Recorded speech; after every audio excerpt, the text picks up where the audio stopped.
Very good morning to all of you students. Students, today we are going to start the next chapter of your history. The name of the chapter is Devotional Path to the Divine, chapter number 8. देखिए इस chapter में हम क्या study करेंगे, भक्ति से related, भगवान के साथ जुड़ने के जो प्राचीन काल से अलग अलग टाइप के तरीके, अलग अलग संतों ने, जितने भी हमारे जो सेंट्स आए, संत आए, जो लोग आए, या जितने भी नए नए जो ग्रुप आए संतों के, उन्होंने कौन कौन से तरीके बताए और किन देवी देवताओं की पूजा करने के लिए उन्होंने हमें इस चीज के लिए अवेयर करवाया कि कैसे हम मोक्ष को प्राप्त हो सकते हैं, हम सिलेवेशन कैसे ले सकते हैं। ये सारे तरीके जैसे उन्होंने बताए, सबके विचार अलग अलग थे, तो उन अलग अलग तरीकों को हम इसमें देखेंगे कि साउथ इंडिया में क्या था, या the ideas of the supreme God, सबसे पहला जो हमारा टॉपिक आ जाता है इसमें, वो हम देखेंगे क्या है। Before large kingdoms emerged, different groups of people worshipped their own gods and goddesses. As people were brought together through the growth of towns, trade, and empires, new ideas began to develop. The idea that all living things pass through countless cycles of birth and rebirth, performing good deeds and bad, came to be widely accepted. Similarly, the idea that all human beings are not equal even at birth gained ground. During this period, the belief that social privileges came from birth in a noble family or a high caste was subject of many learned texts. अब इसमें देखिए क्या बताया गया है कि जैसे जैसे बड़े राज्य, जितने भी पिछले हम पढ़ चुके हैं, बड़े बड़े जितने भी राज्य थे, किंगडम्स थे, वो जैसे जैसे उनका उदय हुआ, वो एमर्ज हुए, तो अलग अलग तरह के ग्रुप जो थे, अलग अलग तरह की जो सोसाइटीज थी, जितने भी लोगों के जो ग्रुप थे, वो अलग अलग देवी देवताओं की पूजा किया करते थे, गॉड एंड गॉडेसेस की। ठीक है, जब ये वाले जो लोग थे, ये शहरों में का विकास हुआ, जब डेवलप हुए, नए नए एम्पायर्स डेवलप हुए, उनके साथ जब निकल के सामने आते चले गए, इकट्ठे होते चले गए, तब उनके विचार जो थे, उनके जो आइडियाज थे, वो भी अलग अलग डेवलप हुए। New ideas began to develop. ठीक है, the idea that all living things pass through countless cycles. अब ये जितने भी ये जो विचार थे, ये सब लोगों ने एक्सेप्ट किए, उनके द्वारा माने जाने लगे, उनके ऊपर विश्वास करने लगे वो लोग। और वो कितने भी थे, वो उनका कहना ये था कि ये जितने भी ह्यूमन बीइंग्स हैं, लिविंग थिंग्स हैं, ये सारी, ये अपने अच्छे और बुरे कर्म जितने भी करते हैं ना, living things that through the countless cycle birth and rebirth, ये अच्छे और बुरे कर्म करते हुए भी ये मतलब जन्म और मरण के जो साइकिल होता है, जो एक चक्र होता है, जो भगवान कहते हैं कि नया जन्म होता है, फिर उसकी डेथ हो जाती है, तो फिर उसको नया जन्म मिल जाता है, फिर वहां पे जब वो अपनी योनि को कहते हैं ना भुगतते हैं, या जैसे मनुष्य जीवन मिलता है, कभी कोई पेड़ पौधे बन जाते हैं, या फिर कभी हम ये कहते हैं कोई जानवर बन गए, या कोई इंसेक्ट्स बन गए, कीड़े बन गए, तो हर ये इस सब को क्या कहते हैं, अलग अलग जन्म को लेने कहते हैं जीवन मरण का साइकिल, बर्थ एंड रीबर्थ। ठीक है, तो इन जब भगवान की भक्ति करते हैं तो वो इन चक्रों से मुक्त हो जाते हैं, फ्री हो जाते हैं, इन चक्रों से गुजरते हैं जब अच्छे और बुरे कर्म करने से। अगर हम बुरे कर्म करने बंद कर देंगे, भगवान के साथ जुड़ जाएंगे, भगवान की भक्ति करेंगे, तो हम इन चक्रों से फ्री हो जाते हैं, हमें ये जन्म मरण का साइकिल खत्म हो जाता है। ठीक है, तो क्या कहते हैं कि similarly the idea that all human beings are not equal even at birth gained ground. During this period, the belief that social privileges came from birth in a noble family or a high caste was the subject of many learned texts. अब यहाँ पे क्या कहते हैं, इसी प्रकार जितने भी ये आइडियाज थे, वो आइडियाज जब निकल के आए, वो एक गहरे रूप से लोगों ने स्वीकार किए। सभी जो लोग हैं, जितने भी लोग हैं, उनका जन्म का जो टाइम है, बर्थ का टाइम है या डेथ, वो सेम नहीं होता, अलग अलग होता है, और ना ही वो बराबर होते हैं। कोई जैसे हम ये कह देते हैं कि कोई काला पैदा हुआ, कोई गोरा पैदा हुआ, कोई कैसा हुआ, कोई किस कास्ट में पैदा हुआ, कोई कहाँ पे पैदा हुआ, वो एक जैसे नहीं होते। लेकिन ये मान्यता है, ये माना जाता है कि जो हम ये कह दें कि सोशल तरीके से या एक अलग तरीके से जो विशेषाधिकार जिसे बोला जाता है कि कोई हाई कास्ट में पैदा होता है या कोई एक लोअर कास्ट में पैदा होता है, ऊंची जाति का होता है, तब भी ये सारे पैदा होने के जितने भी, ये बर्थ लेने के जितने भी रीजन मिलते हैं, ये सब जो थे ये एक लर्न्ड टेक्स्ट के रूप का एक विषय था। अलग अलग टेक्स्ट जो लिखे गए थे उनका एक सब्जेक्ट माना जाता है। ठीक है, अब उसके बाद हम देखते हैं many people were uneasy with such ideas and turned to the teachings of the Buddha और the Jainas according to which it was possible to overcome social differences and break the cycle of rebirth through the personal efforts. Others felt attracted to the ideas of the Supreme God who could deliver humans from such bondage if approached with devotion. Devotion का मतलब कि भक्ति. This idea advocated in the Bhagavad Gita grew in popularity in the early century of the common era. अब इसमें क्या कहा, many people, अनेक लोग, बहुत सारे लोग जो ये आइडियाज थे, इन आइडियाज की वजह से वो बेचैन थे, अनईजी फील करते थे। वो किस लिए कि वे चाहते थे कि जो बुद्ध है और वो ज्यादातर जो बुद्ध के जो या जैन लोगों के जो उपदेश थे, उनकी जो टीचिंग्स थी, उनकी तरफ उनका झुकाव ज्यादा था, उनको वो अच्छा मानते थे। उनके अनुसार, उनके अकॉर्डिंग क्या था कि व्यक्ति जो है एक पर्सन जो है वो अपने पर्सनल एफर्ट्स की वजह से ये सारे चक्रों से दूर किया जा सकता है। उसको अपने पर्सनल एफर्ट्स करने पड़ेंगे और रीबर्थ के चक्कर से उसको छुटकारा मिल जाएगा।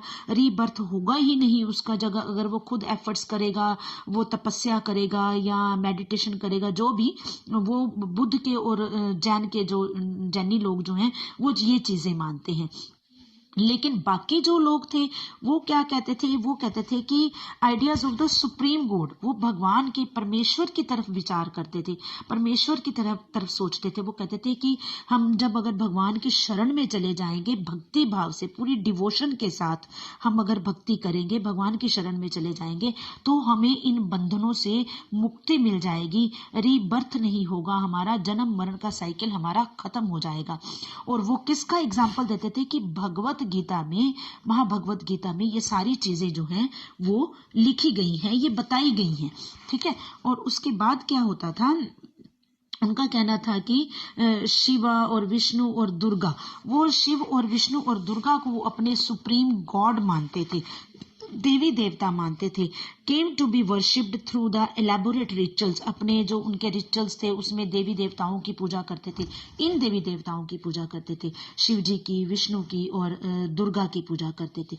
लेकिन उसके साथ साथ क्या, at the same time god and goddesses worshipped in different areas came to be identified with the Shiva, Vishnu और दुर्गा।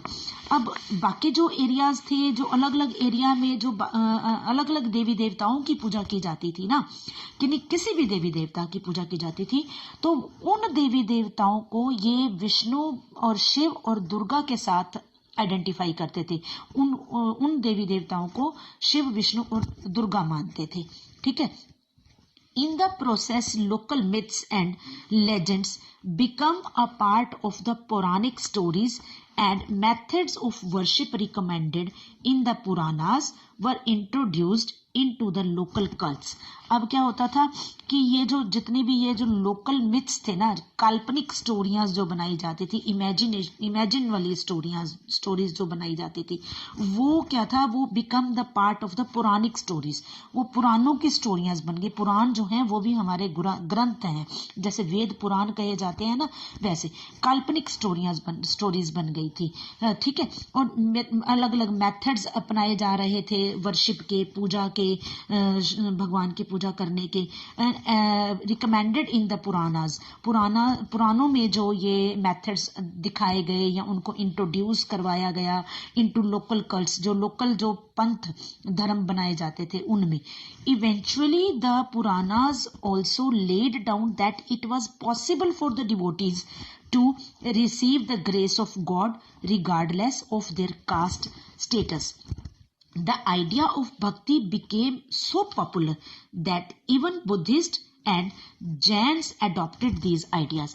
अब क्या था कि जो लोकल पंथ थे, लोकल कल्ट बताए गए हैं, आगे चलकर ये क्या हुआ था कि पुराणों में इन बातों को एक्सप्लेन किया गया था, पुराणों ने एक्सेप्ट कर लिया था और उसमें लिखे गए थे, उसमें क्या रिसीव कर लिया था उन्होंने, इन सारे तरीके जो ऊपर बताए जा रहे हैं, भक्ति करने के तरीके या जो ये इमेजिन वाली नेशन वाली जो स्टोरीज थी जो पुराणों में लिखी गई थी, तो वो चीजें उन्होंने एक्सेप्ट कर ली थी, रिसीव कर ली थी उन्होंने।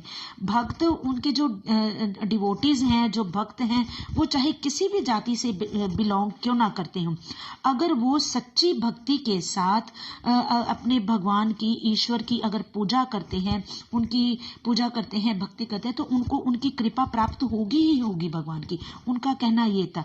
भक्ति की ये जो विचारधाराएं थी, ये जो तरीके थे, ये तरीके इन्होंने बुद्धिस्ट लोगों ने भी और जैन लोगों ने भी ये चीजें जो थी अडॉप्ट कर ली थी, इन बिलीव्स को मान लिया था, अडॉप्ट कर लिया था। ठीक है, आगे नेक्स्ट टॉपिक है अ न्यू काइंड ऑफ भक्ति इन साउथ इंडिया, नयनारास एंड अलवर्स। अब साउथ इंडिया में भक्ति के जो नए तरीके आए थे, नए जो प्रकार आए थे, नयनारास और अलवर्स जो थे, ये दो ऐसे ग्रुप थे, नयनारास और अलवर्स जो थे, उनकी वजह से क्या थे ये, the 7th to 9th centuries saw the emergence of religious movements. 7th century से लेके 9th century तक religious movements आए थे, नए भक्ति जो आंदोलन होते हैं वो आए थे, led by the Nayanars and Alvars. ये कौन लेके आए थे? नयनार्स और अलवर्स। नयनार्स कौन थे? जो भगवान शिव को मानने वाले संत होते थे, और अलवर्स किन को कहा जाता था? जो भगवान विष्णु की भक्ति करते थे, भगवान विष्णु को अपना खुद भगवान मानते थे या उनके ऊपर ज्यादा उनकी श्रद्धा होती थी। उन लोगों के द्वारा ये मूवमेंट्स आई थी, who came from all caste including those considered untouchable like the Pulayar and the Panar. अब ये वर्ड्स जो हैं थोड़े से टिपिकल वर्ड्स हैं, इनको देखना पड़ेगा। पुल्यार और ये जो माने जाते हैं Panars, they were sharply critical to the Buddhist and Jains and preached ardent love of Shiva and Vishnu as the path of salvation। अब इनकी देखिए क्या था, ये पुलया और जो पनार लोग थे, इन लोगों में ये अनटचेबल जातियां मानी जाती थी। ये लोग भी इनमें अलवर्स और इनमें नयनाराज में शामिल थे, इनमें थे, लेकिन ये बुद्ध धर्म के और जैनियों के ये बहुत ज्यादा क्रिटिकल थे, बहुत ज्यादा शार्पली क्रिटिकल थे। ये उनके जो विचारधाराएं थी, या बुद्धिस्ट लोग जो कहते थे, जैन लोग जो कहते थे, उनकी जो टीचिंग्स थी उनको क्रिटिसिज्म करते थे। वो कहते थे ऐसा नहीं है।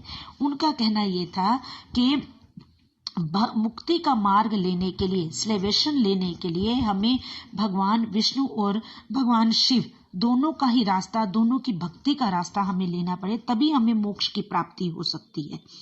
ठीक है, तो उनके बारे में they drew upon the ideals of love and heroism as found in Sangam literature.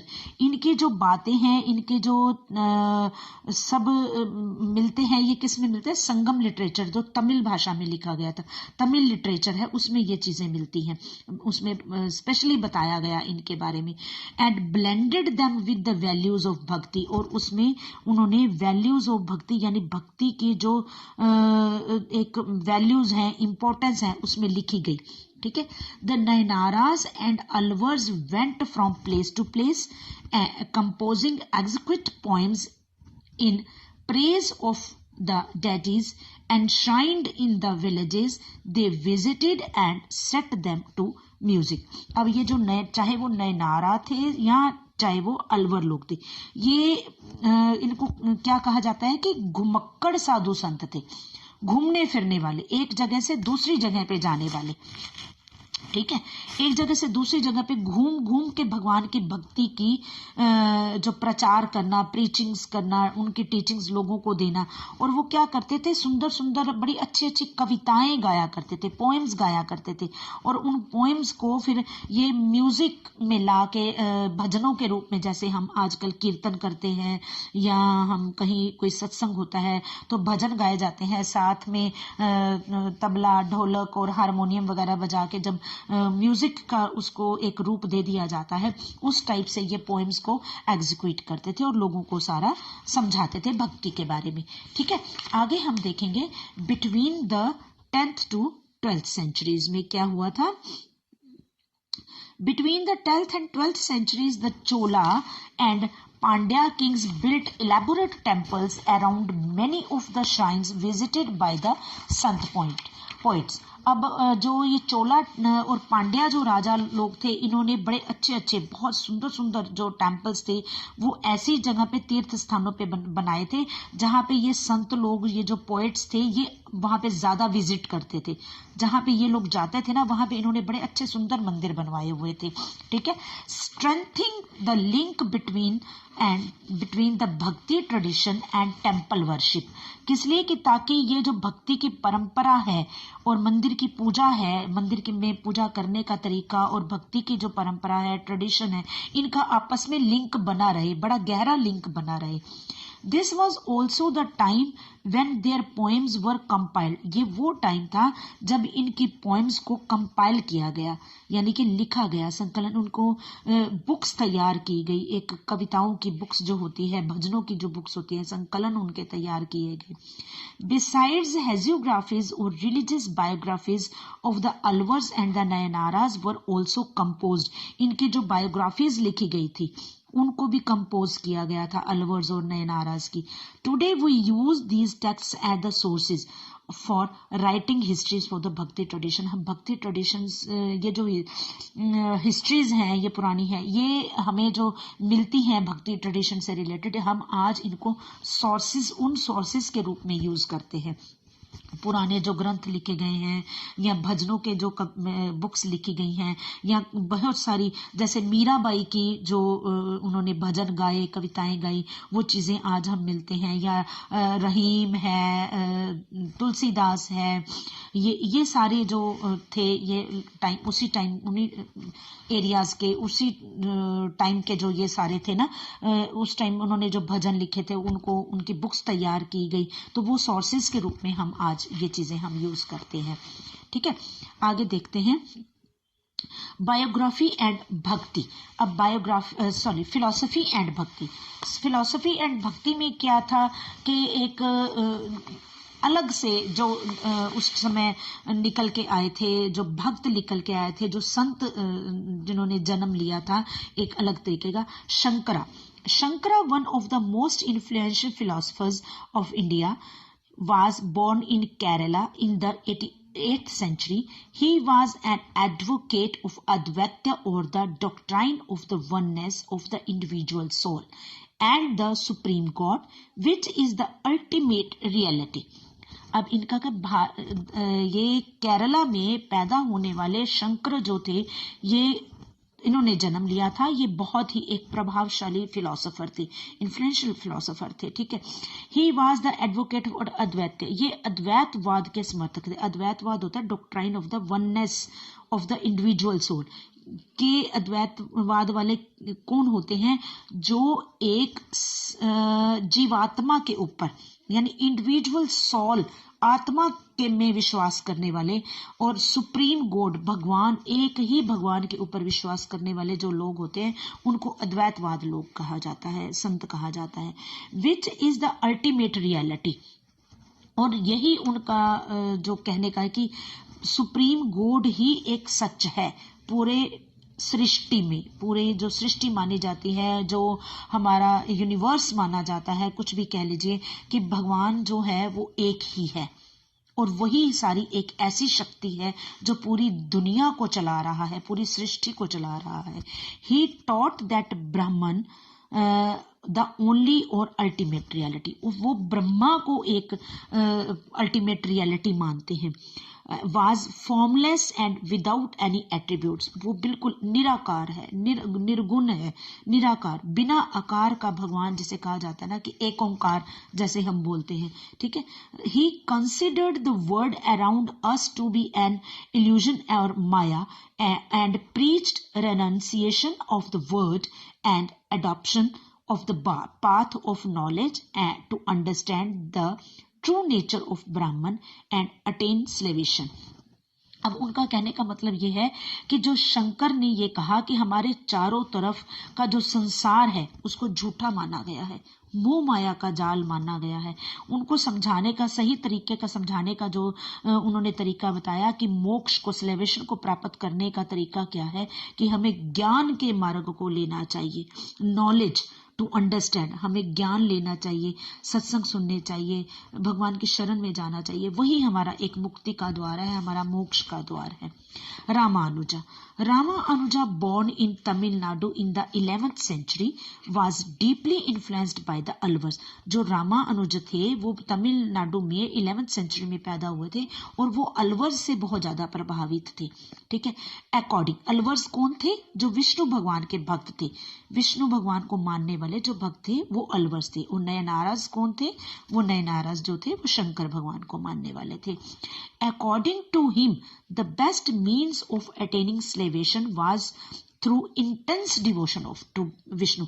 उनका कहना ये था कि salvation को यानी मोक्ष को प्राप्त करने का सबसे एक गहरा जो तरीका है, गहरी भक्ति का जो तरीका है वो सिर्फ यही है कि भगवान विष्णु की भक्ति करें।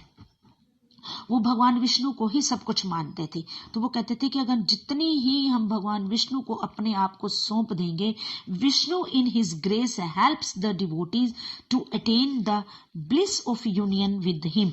अनन्य भक्ति जिसको कहा जाता है, दिल से, आत्मा से, पूरी गहराई से भगवान विष्णु की कृपा दृष्टि से ही भक्त जो है उनके साथ जो है मिल जाएंगे, उनके अंदर समा जाएंगे, भगवान में जैसे कहते हैं ना मिक्स हो जाना, कि आत्मा जो है वो परमात्मा में मिल जाना, ठीक है, एकाकार हो जाना, परमानंद की प्राप्ति हो जाना, एक ब्लिस ऑफ यूनियन, एक बहुत बड़ा आनंद की प्राप्ति हो जाना, खुशी की जिसको कह जा सकते हैं हम।